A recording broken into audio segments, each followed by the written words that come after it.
Welcome to the Hypnosis NGH podcast. This podcast series offers a fun and serious look at hypnosis and offers various ideas, discuss case studies, along with NGH educational opportunities.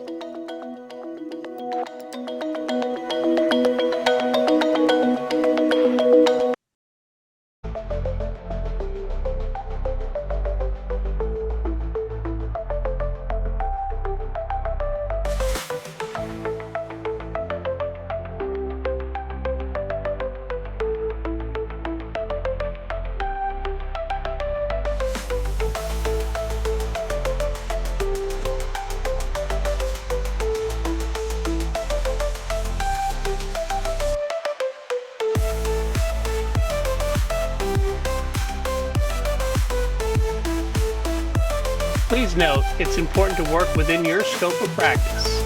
You can find more information about this on the NGH website at www.ngh.net under the Safe and Ethical Practice menu. The opinions or views expressed do not necessarily represent those of the NGH. Hello and welcome everyone to our podcast with the National Guild of Hypnotists. My name is Deb Livingston. I am a board certified hypnotist and trainer with the National Guild. And today it is my absolute pleasure to be able to talk with Kapil and Rupali Apshankar.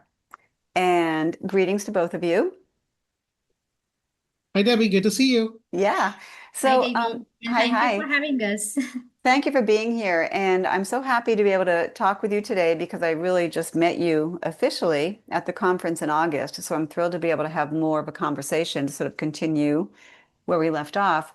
But I want to start right off at the top. I'll introduce you two as you're both are certified instructors. You're both hypnotists with the National Guild of Hypnotists. You're both instructors with the National Guild of Hypnotists. And your practice is in Texas. Is that correct? That's right. And you both offer gentle approaches to empower individuals to embrace inner strengths and create a life of abundance, joy, and fulfillment. And I'm just going to dive in right there because I was on your website today. Your website is blissvana.com. So let's just open up with what is the Blissvana approach? Because I love that name. Thank you, Debbie, and thanks for starting off with Blissvana. For us, Blissvana has been the core focus of everything that we have done pretty much for the last 2 decades. Wow. And the whole idea here is getting our clients to follow a path that leads them down their bliss. And we do a lot of hypnosis work with our clients. We also integrate some mind-body techniques, work from Louise Hay from her Helio Life philosophy. We also do a significant amount of coaching that's facilitated through hypnosis. But the whole idea is helping our clients find out what creates bliss for them, helping them find their bliss, helping them live their bliss every single day, and helping them discover all of those techniques that actually get them to their bliss. A lot of this is kind of influenced from our own Eastern upbringing and spiritual philosophies, which focuses a lot more on bliss. Mm-hmm. And it was something that was validated later on with the work of Joseph Campbell, where he essentially led the movement here in the US and the Western world for getting people to follow their bliss. So Blissvana for us is that place where we help our clients live their bliss. I love this. I just want to stay on this whole Blissvana theme.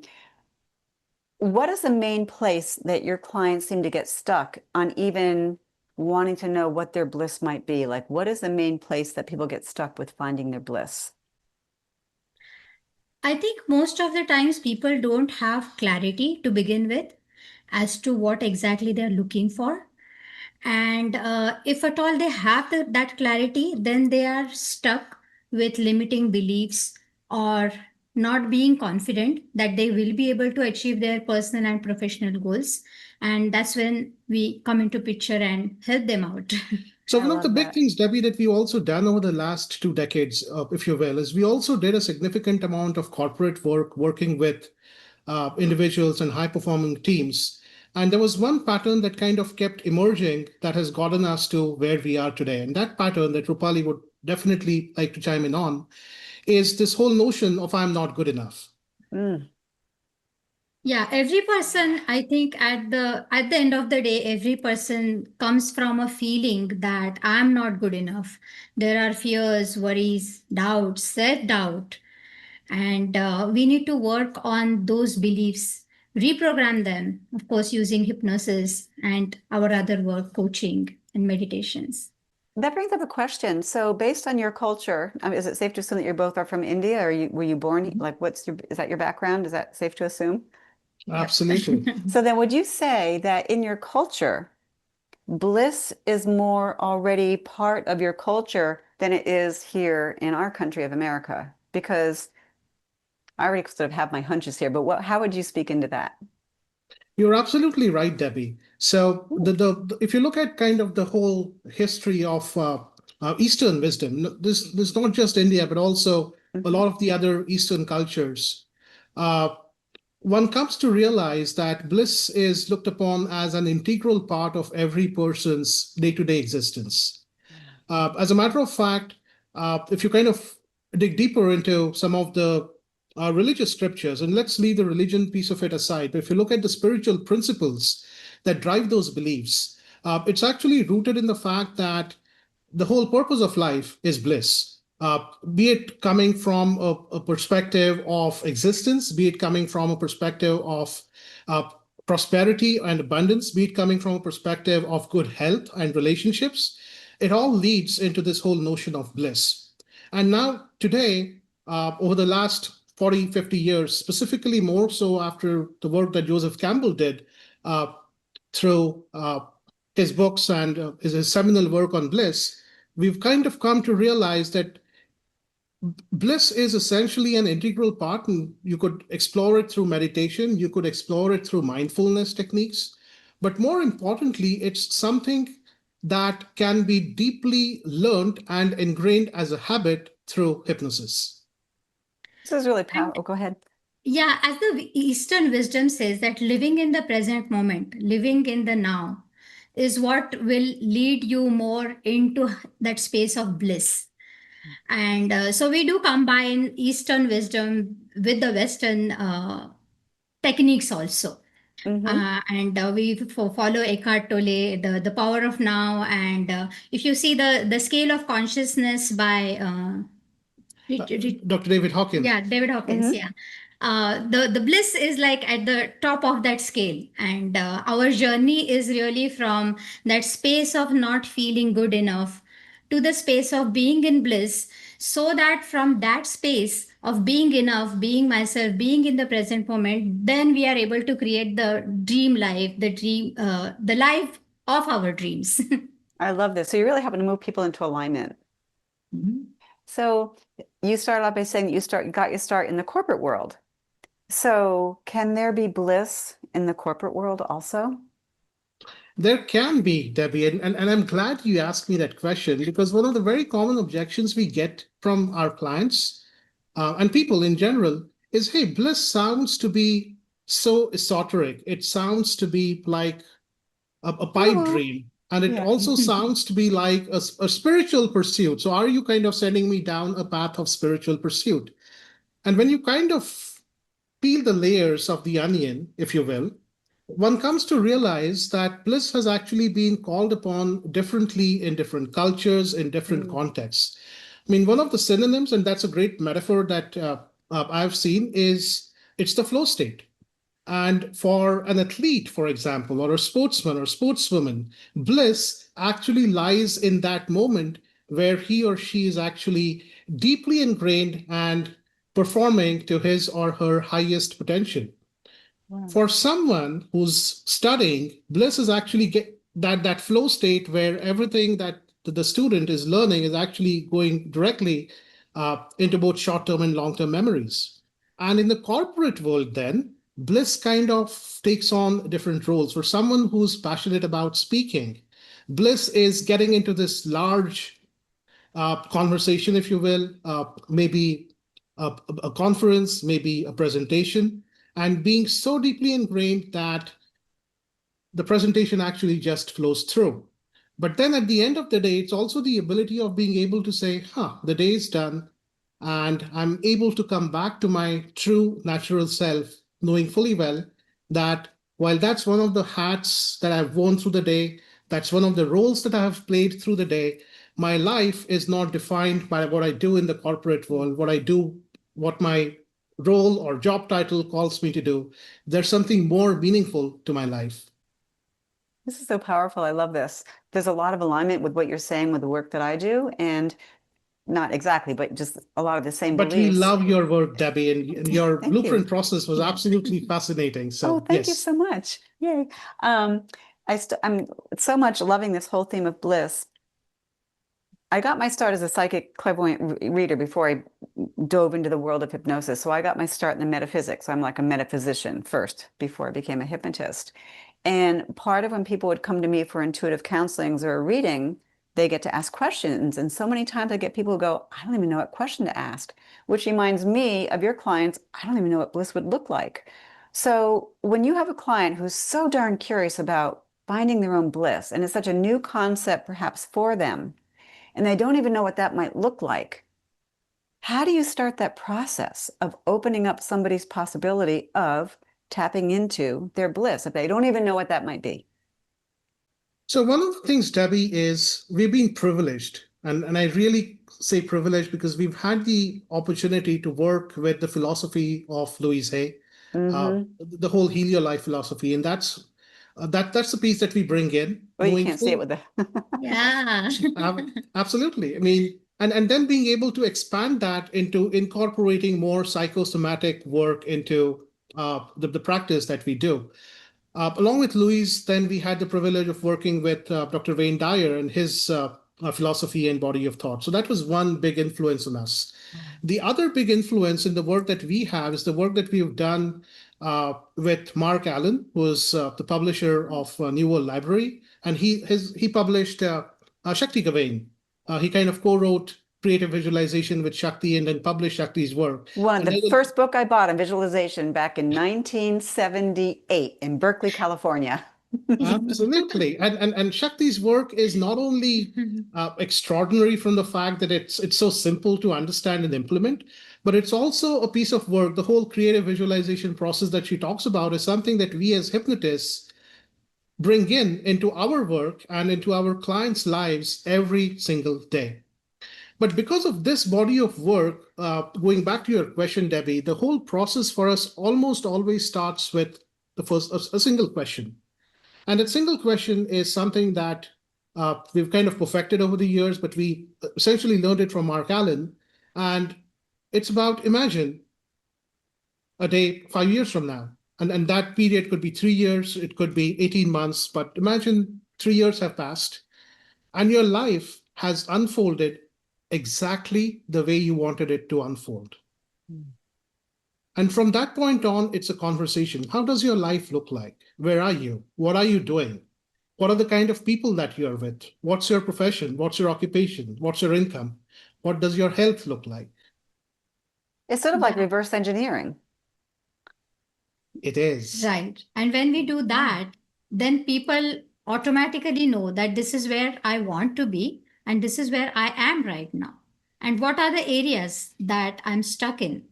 And it could be any area of life, like relationships or career or finances. And with Wow. this, for the first time, Debbie, a lot of our clients then, for the first time in their life, they actually get clarity, coming back to what Rupali said. And that clarity leads to a definition and a realization of, this is what bliss looks like. And this is what my definition of bliss is. I love this because it's still, to go back to my training with Jerry Kine, client-oriented therapy. You're not telling them what bliss is according to you. You're letting them tap into their own personal experience of bliss. This is so powerful, you guys. I'm really enjoying this a lot. So let me backtrack a little bit. You said it's been 20 years you've been on this Blissvana journey. So what was that turning point 20 years ago that started you on this path, if I can ask you that? Thank you for asking that, because that's my opportunity to kind of pay my own gratitude to my teacher. And both of us were actually privileged to learn from Jerry Valley. We trained from Jerry Valley, Wow. and Jerry was in California in 2005, and we actually did in-person private training with Jerry Valley. So we were privileged with that. And along with Jerry, we also had the privilege of learning from Tommy V, Mhm. and Alex Smith. So we kind of formalized the whole interest back in 2005, and became members of the guild and have been with the guild ever since, which is like been a fascinating, amazing associationship, if you will. But that was essentially, I would say, the turning point. Now, prior to 2005, most of the work that both me and Rupali had done was essentially out of self-interest, which is how a lot of us actually get started. And then that 2005 marked a turning point where we essentially got on a path that was very structured, very formalized, and we were able to kind of work with Jerry as our mentor and go on from there. And then, of course, along the way, we ended up having additional credentials and competencies and skills added to our entire portfolio, like the work that we did with Heal Your Life. That's so powerful. And where in Texas are you located? So we are based in the Dallas area, and Okay. that's where we got started with our practice. And that was pre-COVID. And then, of course, COVID happened, and the world was a different place, and Lovely everyone COVID. had to be innovative. So a lot of our practice now is actually moved online. I was going to ask you that. While Yeah. we still practice in person, but that ratio is insignificant. Most of our practice has moved online, and most of our practice also has moved beyond just United States. So we do a lot of work with clients in India. We do a lot of trainings for uh, students who want to get on the certification path with NGH in India as well. That's really powerful. That's wonderful. How did you two come together? I'm going to ask personal tell the questions story? now. So let's actually thank our corporate jobs for that at least. Always Apart from always the a silver stress and lining. burnout. So you met in the corporate world? Yeah, we met. We met in our corporate jobs.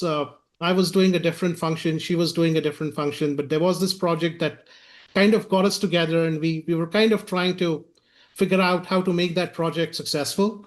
And along the way, we ended up deciding that, okay, the project is successful. What about our own lives? Let's see how So we we can make our decided to lives actually, successful together. absolutely, I love so that. blessed. This is wonderful. So, Rupali, when you're working with clients, do you have a sweet spot with the type of client that you like to attract for you? I love to work with women, especially in corporate, because since when we got started as part-time, and of course, I had my full-time corporate job back then, and it's like I've been there, done that, and I know what stress and burnout and everything that women especially go through. Mm-hmm. I was also working when we had our both kids. So, being a working mom, being here in the US or even in India, I worked there in corporate job. As a working mom, I've seen firsthand the challenges that women face. So, I love working with corporate women. How about you, sir? The type of client that you like to attract? So there are two core personas I work with, Debbie.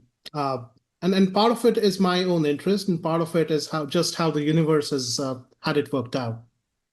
Uh, in a corporate world, especially, successful men tend to be stereotyped as type A. Mm-hmm. And that's consistent across industries, that's consistent across geographies, that's consistent across cultures. So it's kind of looked upon that, hey, if you're a man, and I'm not trying to be exclude the other gender, but successful corporate leaders tend to be looked upon as type A personalities. Mm-hmm. Well, in reality, it's something different. The reality is that as personalities, we all kind of get divvied up by, let's say, the MBTI. So it's kind of an even segmentation there. But there are very successful empaths. There are very successful what I call as type Z leaders, who typically are on the INF side of the MBTI spectrum. So these are either INFJs or INFPs. uh, who kind of feel lost in that entire rat race of corporate success. Mhm. It kind of just saps them. So my sweet spot is working with successful corporate leaders who fall in this side of the spectrum. They are either highly sensitive people, or they're empaths, or they are on the INFJ, INFP spectrum, on the MBTI path, if you will. But one of the other things that I've done over the last 4 or 5 years is a significant amount of work in past life regression. Both Rupali and I've had the privilege of working with Michael Hathaway and training with him. So there's also a lot of work that we do, not only using the core hypnosis principles, but I also like to bring in some of uh, the past life regression work, specifically where clients kind of want it and are in a pattern where the pattern keeps repeating. Companies change, job titles change, but people don't change, situations don't change, circumstances don't change. So we kind of end up doing a lot of work on that. So that's my sweet spot. You two are a power couple. And I'm only going to assume because I don't know, but I would assume that you're very, very busy in Texas because you're both healers and your energies are both so gentle and inviting. Like, and I felt that way when I met you both at the conference. And Kapil, I was in your class also, and you're a great communicator. And I don't remember the name of the class, but it was down at the end in the Marlborough room. And it was a wonderful, wonderful presentation. And you're both just so gentle with your energy. I really respect that about you both. So thank you for all of this and everything that you share and that you offer to people. Thank you, Debbie. We are blessed. So, We are blessed. And our relationship, our associationship with NGH is something that we cherish so deeply. It's kind of taken us to places that we never thought we would go. It's given us an opportunity to learn from mentors that we otherwise would not have access to. So it's the feeling is mutual. The NGH is a powerful umbrella to be underneath, and I'm really happy that I am as well. And everything that it offers for all of us as far as community and information. So you two are just two of the incredible people that are here with the Guild, and I look forward to seeing you in August again. What do you do for fun when you're not doing hypnosis? Not that hypnosis isn't fun, but do you have any other hobbies that you like to do when you're not doing hypnosis? But we have 3 cats. I have two. And the cats keep us busy. We are a cat family, so we kind of love to play with the cats. I love this. Uh, I knew there was more of an affinity with you guys. but there's a lot more work that Rupali does beyond just the healing work and the hypnosis work that she does. So I'll let Rupali talk about it first, and then I'll tell you more. Please so I'm do. also a singer. I'm trained in Indian classical music. So I have one YouTube channel which is dedicated to chanting Sanskrit mantras and Can you chants. put that in the chat room, your YouTube channel, or could you say that for us, unless you Yeah, don't want sure. us to know? It's Om Shri Divine Music. Oh my God, this is wonderful. Wow. Yeah, and that's also been a journey for me. I started it around 5 years ago. And although I Wow. don't have millions of subscribers, it's reached around 24,000 subscribers now. That's huge. That's And amazing. it's really very satisfying work because when I get feedback from people saying that we love hearing these mantras in your soothing voice, that keeps me going basically with that work. I can't wait to check out this YouTube station. That's exciting. And, Well, and for me, Debbie, yeah. I'm very kinesthetic. So I love to write, and I love to write the old-fashioned way, pen on paper. But it's about fountain pens. So I kind of Ooh, play around with fountain pens, just the way we all did when we were in school. yeah. But it's with a fresh pair of eyes. It's with a fresh set of love, if you will. I work with fountain pens. I work with different kinds of inks and paper and stationery. I write a lot pen on paper, and then I integrate it all together with the energies of crystals and stones. You guys just keep getting more and more interesting. How do you like that? Well, then thank you both of you for spending time with us today. And oh, actually, I do want to ask you one more question.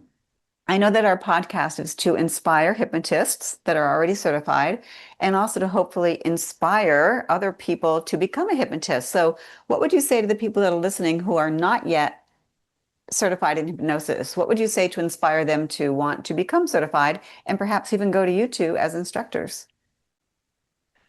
I would start it off, Debbie, by saying being a certified hypnotist and being a certified hypnotist with NGH is such a rewarding career. And it's not essentially, it's not necessarily only for those individuals who are kind of in the second innings of their life and saying, hey, I want to do something different. But it's also a very purposeful, meaningful, satisfying first career for everyone.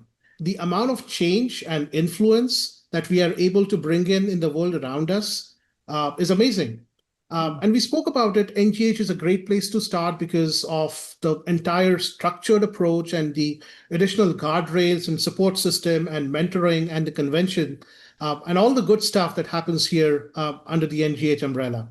So we were fortunate because we actually got certified way early in our own careers. But I see people all around who are coaches, who are healers, who are practicing an alternative complementary modality of some sort and kind of integrating hypnosis or working with hypnosis on the periphery. My recommendation to them is don't wait. If there's something that you are working with that's even remotely connected to hypnosis, and if they have the ability of getting certified, credentialed, trained, skilled, now's the time to do it. Excellent. Yeah, and basically if you feel called, if you think that your purpose is to help people out in any shape or form, become a hypnotist. It's excellent. What I tell people is that it doesn't take away from what you already may be doing if you're already are like an alternative healer. It doesn't take away from what you're doing.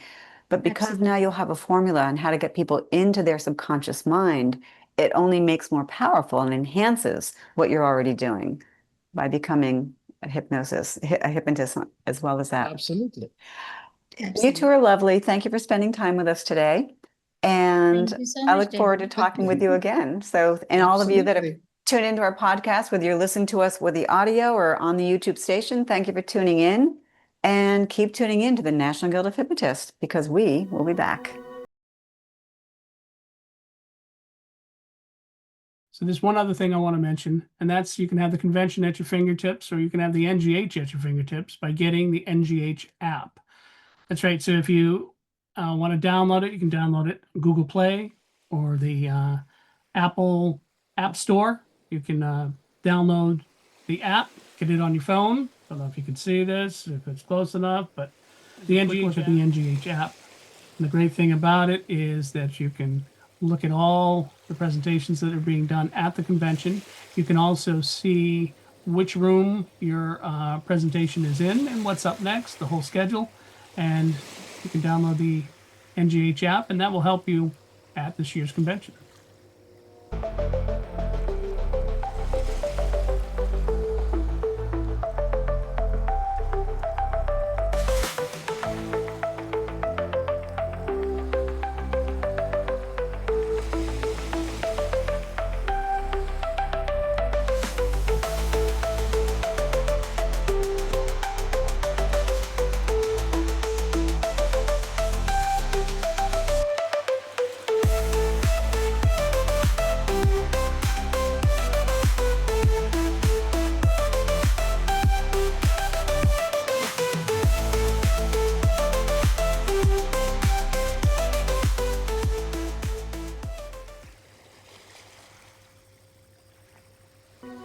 Thank you for listening to the Hypnosis NGH podcast. You're welcome to share your ideas for future podcasts by emailing us, nghpodcast@ngh.net.